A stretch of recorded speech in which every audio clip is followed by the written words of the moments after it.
सखी आगे कहाँ कराखब सिंदूर सपड़ी खोल का गौरी पूजबै मोन साना।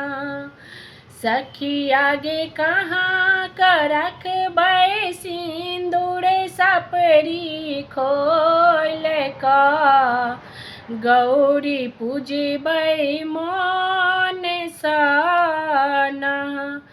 सखिया के ससुर बड़ शौकीन दिलखिन सोना के सपड़ी कीन। सखिया के ससुर बड़ शौकीन दिलखिन सोना के सपड़ी कीन। सखी आगे कहाँ कराखब सिंदूर सपड़ी खोल का गौरी पूजब मोन साना।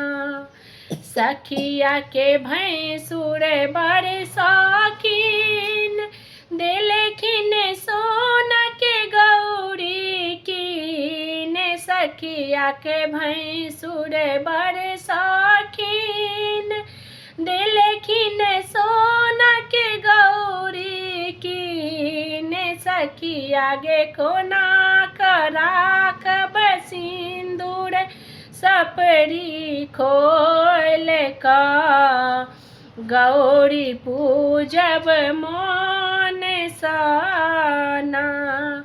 सखिया के देवर बड़ शौकीन दिलखिन सुंदर साड़ी कीन। सखिया के देवर बड़ शौकीन दिलखिन सुंदर साड़ी कीन।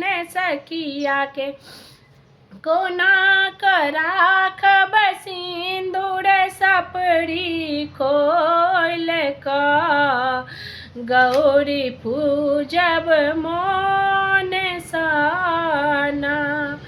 सखिया के सासू बड़ शौकीन दिलखिन साया साड़ी कीन। सखिया गे कहाँ कराखबै सिंदूर सपड़ी खोल का गौरी पूजबै मोन साना।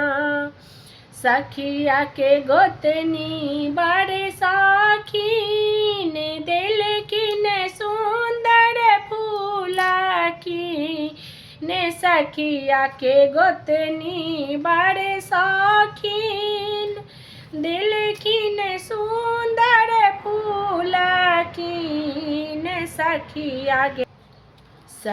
आगे कहाँ कराखब सिंदूर सपड़ी खोल का गौरी पूजबै मोन साना।